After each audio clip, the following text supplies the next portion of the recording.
नमस्कार दोस्तों, स्वागत है आपका एक बार फिर आज के मेरे इस वीडियो में। दोस्तों आज करते हैं विश्लेषण अपने बाजार का कि आने वाले हफ्ते में हमारा शेयर बाजार कैसा रह सकता है। जी हाँ दोस्तों, आज दिन शनिवार का है और आपको पता है कि सैटरडे संडे को मैं एक वीडियो लेके आता हूं आप लोगों के लिए मार्केट प्रीव्यू कि बाजार अगले हफ्ते कैसा रह सकता है। जो ये वीडियो मैं आज बना रहा हूँ ये एक्चुअली मुझे वीडियो बनानी थी कल संडे को, लेकिन मुझे है कहीं जाना। सैटरडे संडे ही 2 दिन ऐसे मिलते हैं साहब जिसमें थोड़ा बहुत हम लोग अपना पर्सनल काम कर सकते हैं, बाकी दिन तो बाजार खुला हुआ रहता है, फिर समय नहीं मिलता। तो चलिए दोस्तों शुरुआत करते हैं, समझते हैं कि आखिर माजरा क्या है और अगले हफ्ते बाजार की चाल क्या है। देखो दोस्तों मैं बता देता हूं आपको, पहले जब एफआई सेल करते थे ना, सेलिंग करते थे तो स्थिति कुछ और होती थी।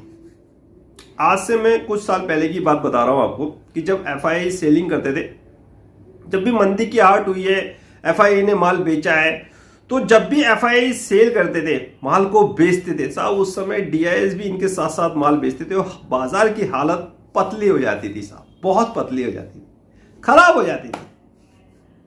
लेकिन अब हालात ऐसे नहीं है। जी हाँ दोस्तों, अब हालात नहीं है ऐसे क्योंकि एफआई का डट के मुकाबला कर रहे हैं साहब डीआईएस। एफआई कह रहे कब तक बचोगे, कब तक बचोगे, कब तक अपने बाजार को बचाओगे, हम तो माल बेचेंगे, बाजार जब हमारे लेवल पर आएगा तब हम एंट्री लेंगे। लेकिन डीआईएस कह रहे हैं कि भाई जब तक दम है तब तक हम लड़ेंगे लड़ेंगे लड़ेंगे। तो साहब यही चल रहा है बाजार में, बाजार बचा हुआ है दोस्तों, इस समय बाजार बचा हुआ है और ये एक अच्छा साइन है कि डीआईएस की खरीदारी बाजार के लिए बहुत ही अच्छा और शुभ संकेत है। नहीं तो पहले अगर एफआई माल बेचना शुरू करते थे ना तो सब पूरी दुनिया साहब उनके साथ माल बेचने पे लग जाती थी। एक तरीके से ये साहब रिंग मास्टर थे शेयर मार्केट के। लेकिन अब स्थिति थोड़ी सी चेंज होती हुई नजर आ रही है। अब भारतीय कंपनियां साहब विश्व की धमाकेदार एंट्री यानी कि धमाकेदार एंट्री करने को तैयार है। हमारी भारतीय कंपनियां विश्व की कई कंपनियों का कर रही हैं अधिग्रहण। मेरे सारे टेलीग्राम चैनल पर आपको अपडेट मिलते रहेंगे। तो यह समय का परिवर्तन है, डंका बजेगा सर, डंका अपने भारतीय कंपनियों का मेरे दोस्त डंका बचेगा। मैंने आपको बताया है शायद क्लास में, जितने मेरे स्टूडेंट हैं और व्यूवर्स हैं, कि कहानी शुरू हुई थी कुछ साल पहले। पहले मजबूती इनको प्रदान करी गई शेयर मार्केट के थ्रू, और जब इनकी स्थिति ऐसी हो गई, हमारी कंपनियों की बात कर रहा हूं, बड़ी बड़ी कंपनियों की मैं बात बता रहा हूं, तब साहब अब ये विश्व की अनेक कंपनियों का अधिग्रहण करने पर लग गई हैं और बड़े बड़े इन्वेस्टमेंट कर रही हैं। रिलायंस को देखिए साहब, अदानी जी को देखिए, टाटा को देखिए।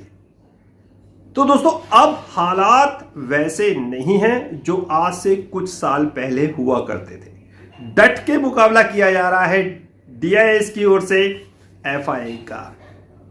एफआई जो कह रहे हैं इस समय मंदी मंदी मंदी आएगी साहब, और जो विश्व के बैंक हैं यानी कि जो बैंक हैं, रिजर्व बैंक ऑफ इंडिया है, सेंट्रल बैंक है, फेडरल बैंक है, जो विश्व के बैंक हैं साहब वो ब्याज दरें बढ़ा रहे हैं। लिक्विडिटी की कमी, ऐसा अनुभव हो रहा है कि लिक्विडिटी कम हो सकती है और इस मंदी, इस इन्फ्लेशन, इस लिक्विडिटी के कारण एफआई अपना माल बेच रहे हैं, लगातार कंटिन्यूटी में अपना माल बेच रहे हैं।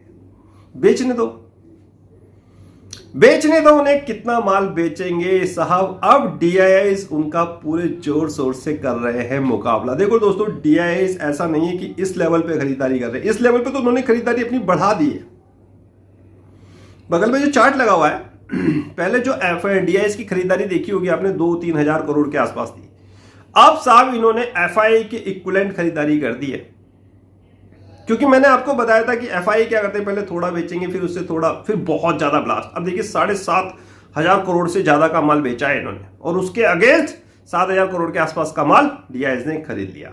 अब डीआईएस भी क्या कर रहे थे, थोड़ा थोड़ा, उन्हें पता था कि एफआई माल ज्यादा बेचेंगे, तैयार है साहब हम तो। जितना उन्होंने 7,500 करोड़ का बेचा, 7,000 करोड़ का डीआईएस ने खरीद लिया। तो मोर्चा संभाल रखा है साहब हमारे डीआईएस ने। और यही एक शुभ संकेत है हमारे भारतीय बाजारों के लिए और हमारी कंपनियों के लिए। इस समय दोस्तों हमारा देश विभिन्न परेशानियों से जूझ रहा है। आप देख ही रहे होंगे कि किस प्रकार हालात चल रहे हैं। उसमें तो मैं बात नहीं करूंगा क्योंकि वो मुद्दा थोड़ा सा अलग है। पता सब कुछ है, क्लास में मैं ऑलरेडी आपके साथ डिस्कस करता रहता हूं। जिस प्रकार के इस समय हालात चल रहे हैं, रशिया यूक्रेन का जो मैटर है, हमारे अंदरूनी डोमेस्टिक फैक्टर क्या है, क्या क्या सरकार इंप्लीमेंट्स कर रही है और उनका विरोध किस प्रकार हो रहा है, ये सारी चीजें हमारे चैप्टर से अलग है। हाँ, रशिया यूक्रेन का मैटर थोड़ा हमारे चैप्टर से मिलता हुआ और वही मैंने कई बार आपको बता रखा है। तो मेन मुद्दा है इस समय इन्फ्लेशन। इन्फ्लेशन के कारण बढ़ेगी महंगाई और महंगाई बढ़ने में साहब क्या होगा, ये जो हमारे बैंक है ना विश्व के, ये साहब ब्याज दरें बढ़ाएंगे और ब्याज दरें जब बढ़ती है लिक्विडिटी कम होती है, एफआई को मंदी की आहट सुनाई देती है, एफआई अपना माल बेचते हैं, पैसा निकालते हैं और एक सेफ जगह इन्वेस्टमेंट करते हैं। बॉन्ड उनके लिए फेवरेट जगह हो सकती है। गोल्ड मेरे ख्याल से अभी इतना उनके लिए आकर्षक का वैल्यू नहीं रहा है, लेकिन फिर भी गोल्ड एक सेफ इन्वेस्टमेंट प्लेस माना जाता है। तो इन चीज़ों को थोड़ा सा ध्यान में रखिए और चिंता या घबराइए नहीं। अगर डीआईआईज ने माल खरीदना है तो वो इस लेवल पे भी खरीदेंगे और उन्हें ऊपर के लेवल पे भी खरीदा है। जैसे हम लोगों ने ऊपर के लेवल पे खरीदा है ना, स्टॉक गिर गए, ऐसे साहब डीआईआईज ने भी खरीदा हुआ है ऊपर के लेवल पे, उनके भी स्टॉक गिरे होंगे, लेकिन वो घबरा नहीं रहे। उन्हें पता है कि सरकार रोज कुछ ना कुछ नए इंप्लीमेंट्स कर रही है और आने वाले 2 साल सरकार के पास जो बचे हुए हैं वो भी बहुत महत्वपूर्ण है। इलेक्शन ईयर है और इसमें सरकार बहुत बड़ी बड़ी घोषणाएं कर सकती है जिसका फायदा डीआईआईज को मिलेगा और इसी आस में वो खरीदारी कर रहे हैं। जब डीआईआईज खरीदारी कर रहे हैं, आप भी एक्युमुलेशन के द्वारा खरीदारी करिए। और वो खरीदारी कहाँ है, कहाँ करनी है, किन स्टॉक में करनी है, मैं नेक्स्ट वीडियो में आपके लिए बता दूंगा और बना दूंगा। तो साहब नेक्स्ट वीडियो का इंतजार करिए। अभी इसके बाद मैं दूसरा वीडियो शूट कर दूंगा, शायद संडे को वीडियो बनाने का मौका ना मिले।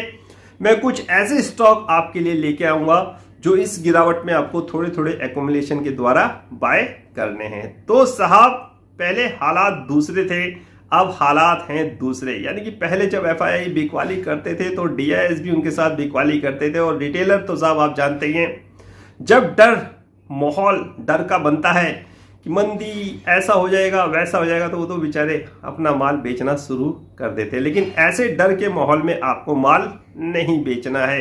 एफआईआई इसी मौके की तलाश कर रहे हैं कि उन्हें कहीं से माल हाथ लग जाए, लेकिन इस समय माल है किसके पास, डीआईआईज के पास। इन्हें या तो महंगा लेना पड़ेगा और साहब थोड़ा बहुत अगर माल होगा तो रिटेलर के पास होगा, और रिटेलर अगर उन्हें माल दे देंगे तो उनकी साहब फिर से चांदी हो जाएगी। तो जो आपके पास स्टॉक हैं, जो अंडर वैल्यू स्टॉक जो मैंने आपको दिला रखे हैं, उन्हें बेचिएगा मत। गिरावट हो रही है, घबराइएगा मत। हर एक पोर्टफोलियो इस समय आपको रेड दिखाई देगा, चाहे वो डीआईआईज का हो, चाहे मेरा हो, चाहे आपका हो। लेकिन इस गिरावट में आपको पेशेंसली अपने स्टॉक को होल्ड करना है। अगर आपने ये समय गुजार दिया तो एक अच्छा समय आपकी प्रतीक्षा में हाजिर है।